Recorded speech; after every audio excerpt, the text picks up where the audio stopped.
In a world that praises instant gratification, the modern man believes he is free. He chases fleeting pleasures, casual encounters, lustful distractions, comfort without effort, thinking this is the path to happiness. But Schopenhauer, the philosopher of human desire, warned us that what feels like freedom is often the very thing that enslaves. Pleasure is no ally. It is a test.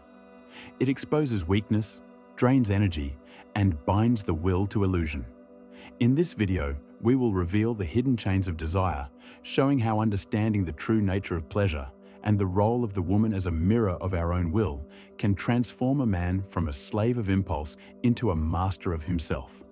This is a journey into the dark truths that society hides and the lessons the modern man cannot afford to ignore. Desire is the engine that drives all human action, but Schopenhauer teaches that it is a double-edged sword.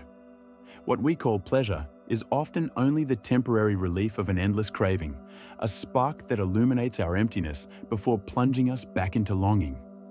The modern man, seduced by fleeting encounters, lustful distractions, and the pursuit of comfort, confuses satisfaction with freedom.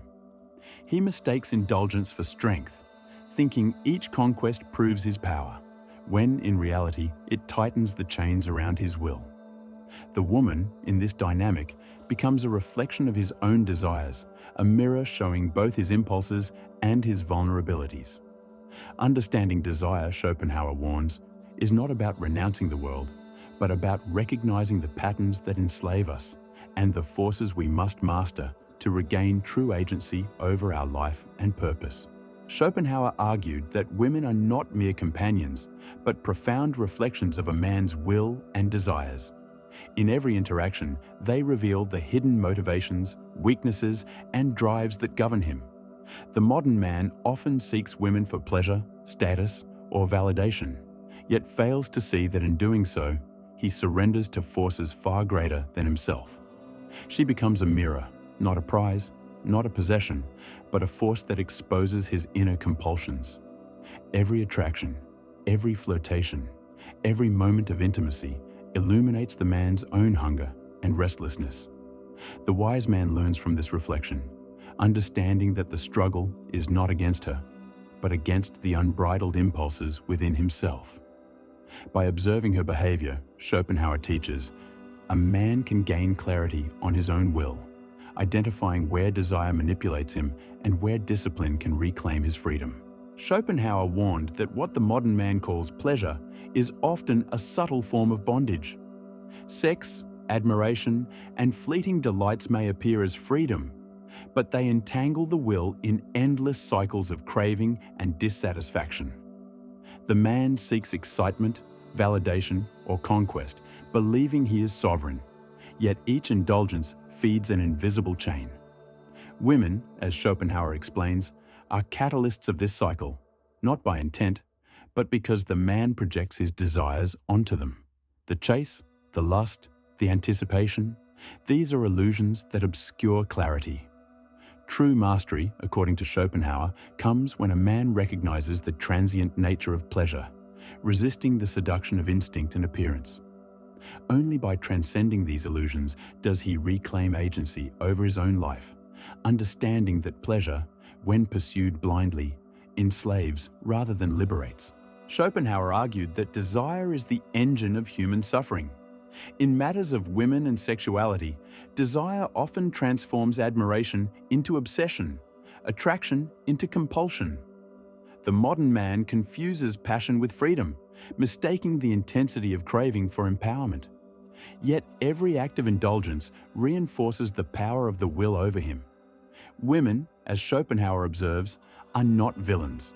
They are instruments of nature's design, reflecting the primal drive that governs men.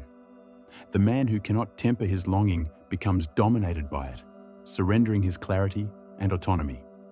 To regain sovereignty, he must observe desire as a force, not a reward, understanding that mastery of the self is far superior to conquest of another. This is not mere abstinence. It is the disciplined recognition that unchecked desire erodes purpose and freedom. Schopenhauer teaches that much of human misery arises from illusions, especially those woven around women and desire. The modern man often believes that affection, attention, or fleeting intimacy equates to validation or power. Yet these are mere reflections, shadows of deeper drives. Women, as mirrors of desire, reveal the man's hidden weaknesses. They do not create them. When a man clings to these illusions, he becomes trapped, mistaking temporary pleasure for genuine connection, distraction for purpose. True wisdom lies in seeing beyond the surface, recognizing how instinct and societal expectations manipulate emotions. The man who awakens to this truth learns to disentangle himself from illusions, observing attraction without submission, engagement without losing himself, and respect without idolization. This awareness does not diminish life. It strengthens it, converting potential bondage into conscious freedom. For Schopenhauer, the ultimate power a man can achieve lies in mastery over his own will. Desire, especially sexual desire, is relentless, often dictating actions and clouding judgment. The man who surrenders to it becomes a servant of impulses, forever chasing validation, attention, and transient pleasures. True freedom emerges when he recognizes these urges but does not obey them blindly. By cultivating discipline, reflection, and restraint, he converts raw energy into creative, purposeful action. Relationships, admiration, and passion are no longer chains, but instruments for growth. A woman's allure ceases to dominate him. She becomes a test, a mirror of his own inner strength. Through awareness, self-command, and conscious choice, the modern man ascends beyond the cycles of dependence and illusion, achieving clarity, integrity, and enduring power. The journey Schopenhauer outlines is not easy, nor is it comfortable. The man who confronts his desires, observes the manipulations of the world, and exercises mastery over his own will, discovers a freedom few achieve. Women, society, and fleeting pleasures no longer have the power to sway him because he has become sovereign over himself. This ascent is solitary, demanding vigilance, patience, and reflection, yet it yields the highest reward: autonomy, clarity, and purpose.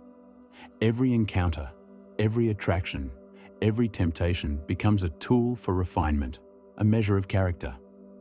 By mastering the self, the modern man transcends illusions, transforms desire into deliberate action, and walks the path of true strength. In this conquest, he is no longer a pawn to the world's schemes, but the architect of his own destiny.